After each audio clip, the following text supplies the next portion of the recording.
Picture this. You finally do the responsible thing. You start saving money. Every month you move a little bit into your savings account. $100 here, $200 there. You feel good about it. Responsible. Disciplined. Financially mature. But then one day you open your banking app and realize something strange. Your savings account has $10,000 sitting there, and it's earning something like 0.5% interest, which means after an entire year, you've made $50. Meanwhile, you keep hearing people talk about investing, stocks, index funds, compound growth, and suddenly you start wondering, wait, am I doing this wrong? Because saving money is good, but saving alone rarely builds real wealth. And this is where a lot of people get stuck. They know saving is important, but they have no idea how to transition from saving to investing. So in this video, we're going to break down the exact step-by-step path to turn saving into investing without feeling overwhelmed or risking your financial security.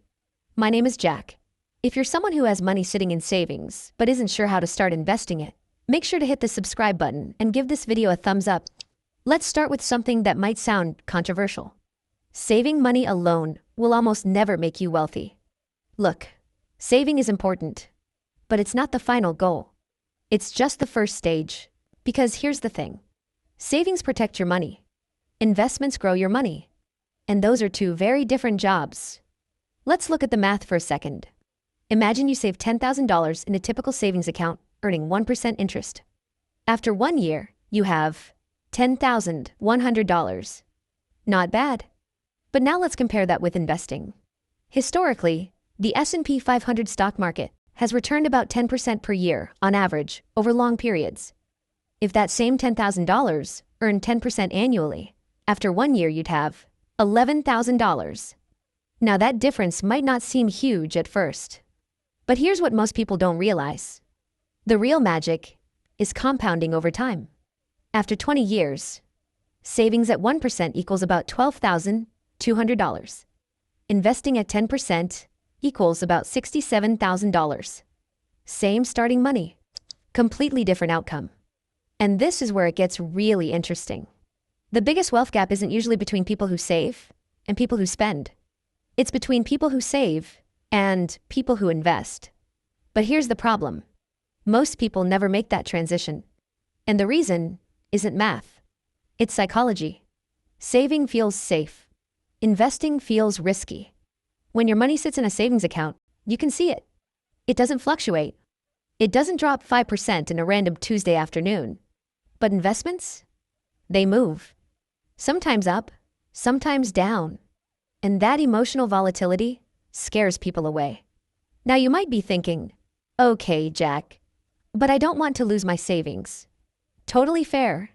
And that's exactly why the transition from saving to investing should happen in stages. Not all at once.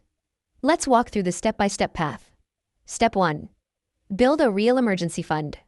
Before you invest a single dollar, you should have 3 to 6 months of living expenses saved in cash. This money stays in savings. It's not for investing. It's not for opportunities. It's for unexpected problems. Job loss. Medical emergencies. Car repairs. Because here's what most people don't realize. The biggest reason people panic sell investments is because they need the money too soon. An emergency fund protects your investments from your own life. Step 2. Separate saving from investing mentally. This is huge. Think of saving and investing as two different buckets. Bucket 1. Safety money. Bucket 2. Growth money. Safety money doesn't move. Growth money is allowed to fluctuate because its job is to grow over time. This mental separation reduces anxiety dramatically. Step 3. Start investing small. Look, a lot of beginners think investing requires thousands of dollars. It doesn't. Many brokerage platforms allow you to start with $50 or $100. The goal isn't massive profits at first. The goal is building the habit, because habits matter more than timing. Step 4. Focus on simple investments first. Here's where beginners often make a mistake. They jump straight into complicated strategies. Day trading, options trading, crypto speculation. But the simplest investments often outperform complicated ones. For example, Index funds. These funds track the overall stock market.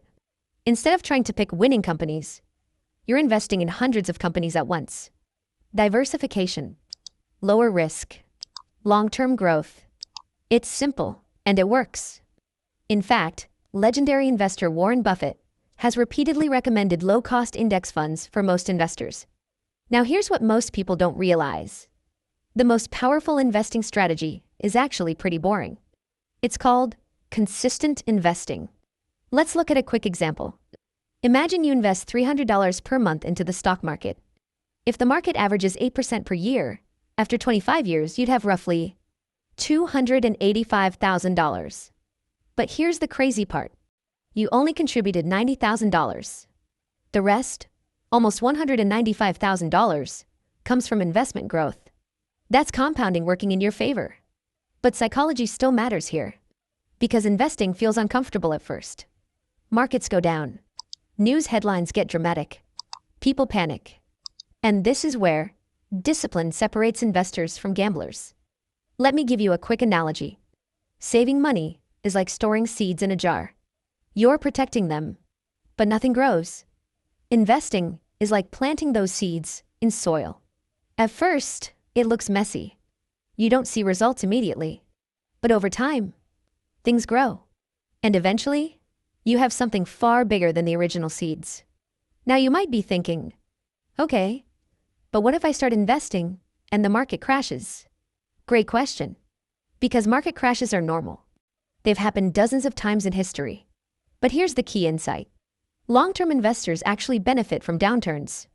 Because when markets drop, your monthly investments buy more shares at lower prices, which often leads to stronger returns when markets recover. This is why many experienced investors stay calm during market volatility.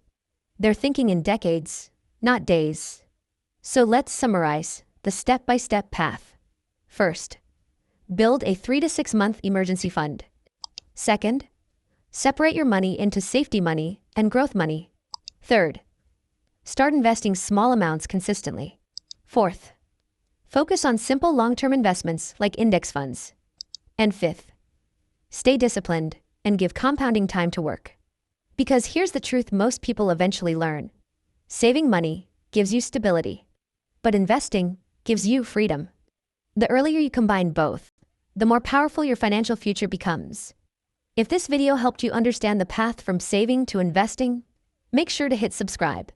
And I'm curious about something. Are you currently in the saving stage? Or have you already started investing? Let me know in the comments. Because the moment you transition from saving to investing, that's when your money really starts working for you.